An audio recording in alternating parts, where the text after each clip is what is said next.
moments for October, stepping up your self-confidence and compassion.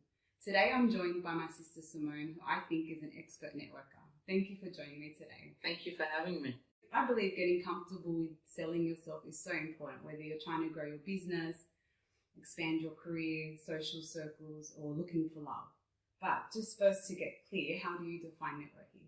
Networking is very crucial in today's world because I think you've got to be out there, people have to know you and also trust you. That's word of mouth. Networking is getting to know people who eventually kickstart your business. I think it's great you mentioned trust you, because I think one of the things I was going to mention is that in Australia it tends to be hard to sell to people in Australia. We're like in the top 3 countries that's the hardest. Oh, definitely. You go onto any business on their website and you look at the comments, and that's all about trust and whether you can trust that business or not. People tend to comment about you and who you are in the industry.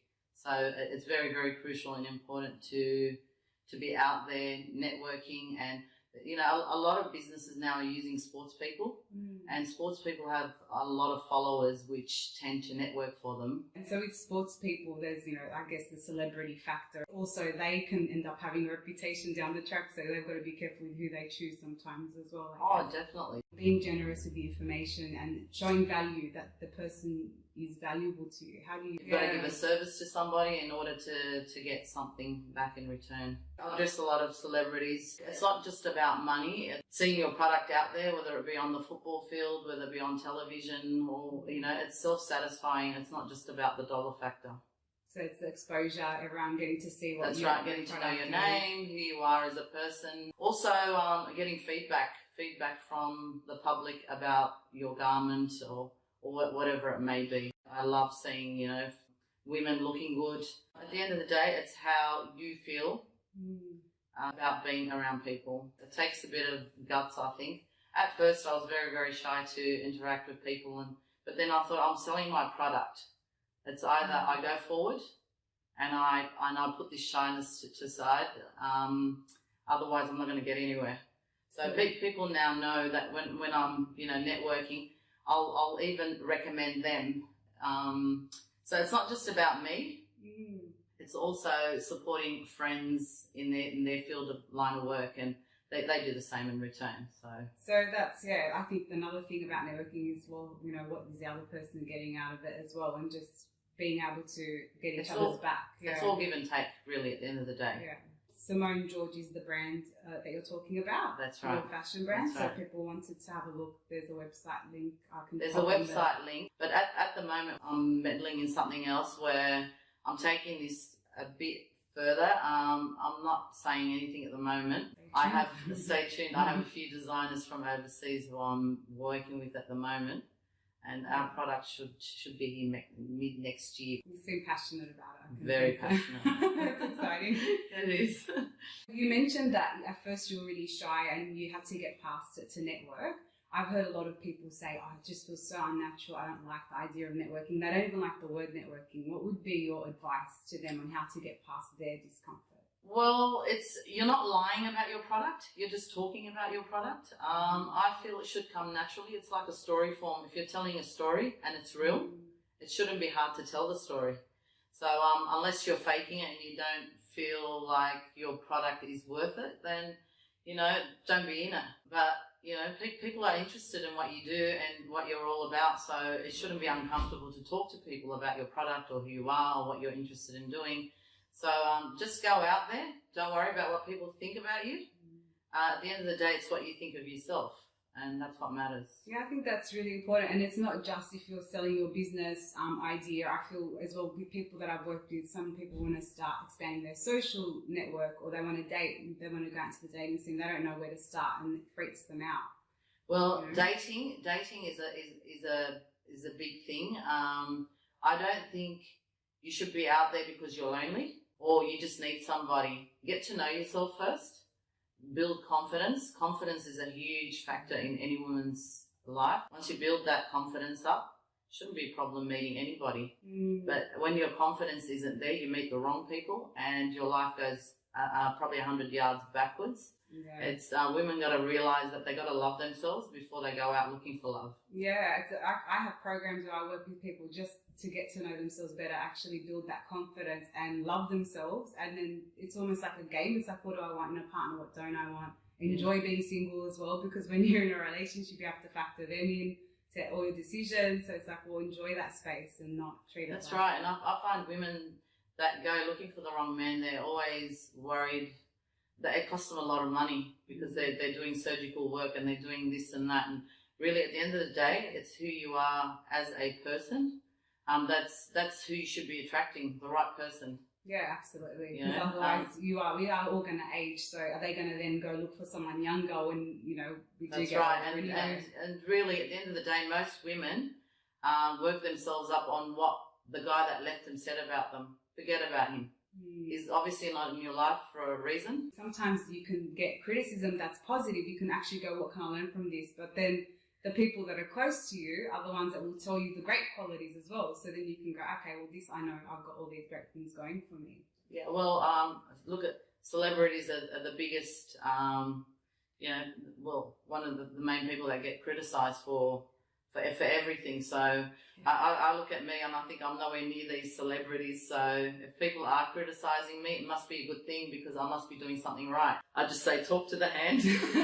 I don't care. I think that's great. I think it's great, and it's something that Brené Brown, someone who I love following, she researches people's emotions, and she says that in the beginning, people would hate on her. She'd get the trolls online, and that's what she focused on. And now she said, they don't mean anything to me. The people that mean things to me are the ones that I'm inspired by, my mentors. What are they saying about me? And that was just such a huge turning point for her. And I think that's something that can be challenging because we are a social creature. We want to be connected to other people. So that's right. But look, who's criticising you?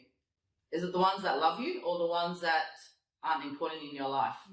I guess there's that tall poppy syndrome in Australia. Like in America, people will promote themselves, say how great they are, and people will cheer for them. Whereas in Australia, it seems like you've got to hide your success sometimes because other people feel threatened by it at times. And so it's interesting, you know, how do you build your confidence and get out there and not I've got a motto that I say. I go, self-praise is no real recommendation. So don't go out there talking about yourself. Let your hard work speak for itself. Can you give one more example of how networking has helped in one of your work ventures? So just in a way that we can see, oh, okay, that's how we could apply it. I was involved in a lot of the charity groups. I did it for the love of it.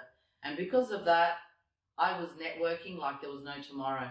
Don't care whether I had to beg for $1 to help these charities, I did it. I believe through doing a compassionate thing, I've got to meet a lot of people, which have helped me today in my career. Wow. People stand by me, people believe in me, people have inspired me to get somewhere. You know, even till today, people say to me, look, from $1 to $1 million, we're willing to help you in any business because you're a hardworking woman, you're a trustworthy woman.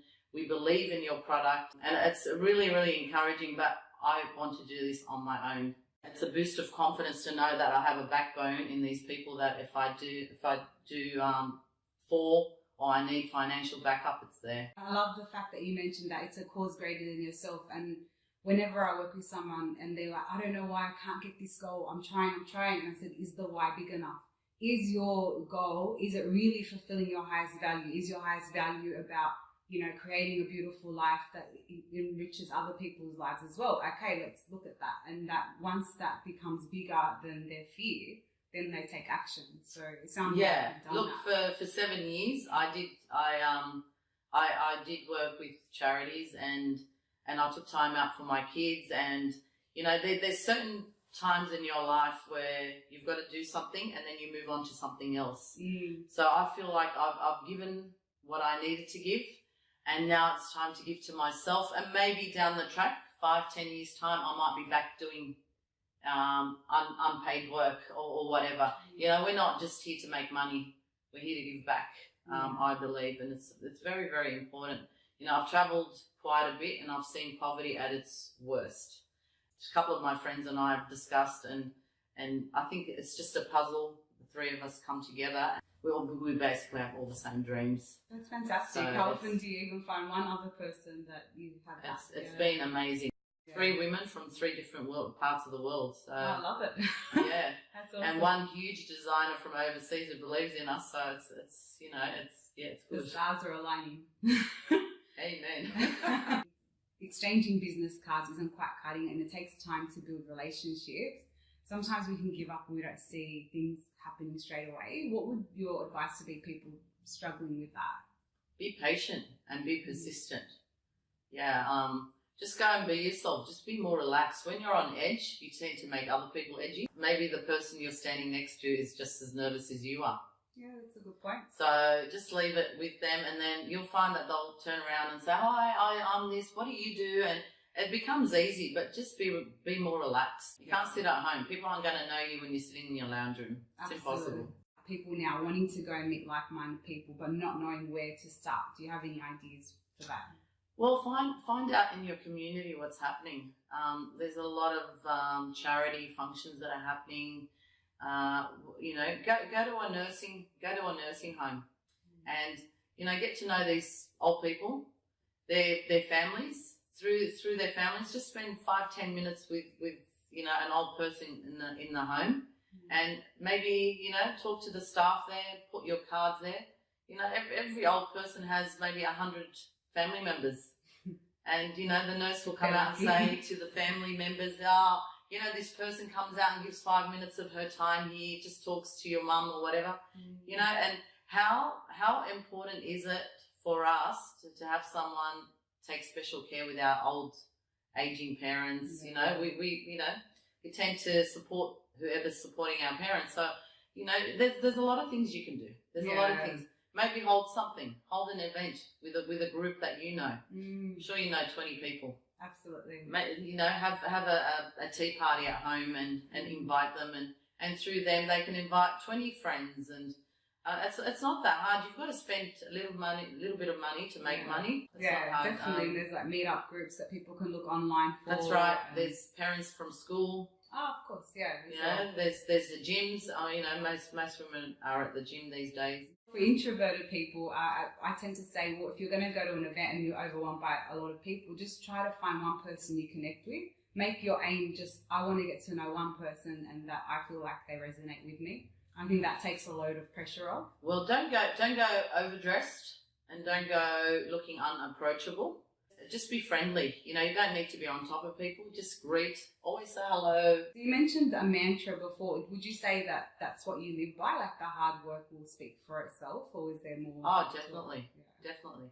Look, always be nice. Try not to burn your bridges, because it doesn't matter. Down the track, someone will remember you and remember what you do and will recommend you. It doesn't necessarily need to happen now. It may take a few years, but look at all these huge businesses. They didn't make it overnight. It's taken 30, 40 years, and now they're sitting back and, sipping champagne. Well, probably on a boat somewhere in the Caribbean, but yeah. Speaking of which, because I love to travel, what's one of your favourite holiday destinations and why? It would definitely be Paris, and the last time I went to Turkey, I loved it. All places to visit, and I love the relaxed atmosphere. It's, you could say it's part of the Middle East, but it's not. It's very European. Paris, I spent 2 weeks there, and loved it. Is it partly the fashion as well that inspires you? Yeah. Yes. It's like artwork. Finally, one thing that you're grateful for right now. I'm very, very grateful that God has given me so many opportunities. I've met so many, just so many good people, and for my kids. In society, we look at the social media and we make everything important. If you're not driving a Range Rover, you're not out there. And if you're not wearing Armani or holding a Louis Vuitton, it doesn't really matter. Louis Vuitton is plastic. Okay, sorry. The car, it's metal. Really, it doesn't matter what you're driving or what you're wearing. I've worn stuff that I picked up from Target. Okay, and I've got nothing against Target, but I took the label off, and people are like, oh my God, where's this dress from? Is this, that? And I said, I'm not saying. I'm not saying. So really, at the end of the day, it doesn't matter what you're wearing, what you're holding, what car you're driving. If you're not happy inside, hey, the car's not going to make you look good. The bag's not going to make you look good. It's not going to make you feel good either for more than 5 minutes. Exactly. Really, if you're really depressed, you know. Well, if you're depressed, maybe go and send some, send a $50 note to someone who's in a third world country that will send you a postcard and say thank you. Today I ate. Absolutely, it takes you outside of yourself. So that brings us to the end. But to sum up, I'd say your top 3 networking tips are: 1, get yourself out there, but don't try to sell yourself. Just introduce yourself and let your hard work pay off. 2, I like the one about don't look unapproachable. So whether you just say hello to somebody or you smile at them, you're not overdressed and looking like you're uncomfortable in your skin, because then people will pick up on your discomfort. And 3, I'd say you've mentioned it's not about social media so much, but it's also about how you can help other people too. And sometimes getting outside of yourself and helping a big cause and letting other people know how you value them, helping them out, because then down the track they might be able to help you. That's right. Look, sometimes you find yourself doing work, unpaid work, or not enough money sort of work, but always put yourself out there, whether it's helping, whether it's even going out and helping with the soccer team, your kids' soccer team, because I believe there's always something good comes out of these nothings. There's always an opportunity. Always put yourself out there, whether there's money or not. You don't know who's at the other end of it and watching. That's exactly interested. Right. Thanks so much for your valuable knowledge and your time. That brings us to a wrap. So thank you for having me. I hope I've helped someone out there. I'm sure you've helped many people. Inspired me, that's for sure. That's us for October's Kick-Ass Confidence. Keep filling your cup with self-compassion and confidence, because everyone benefits.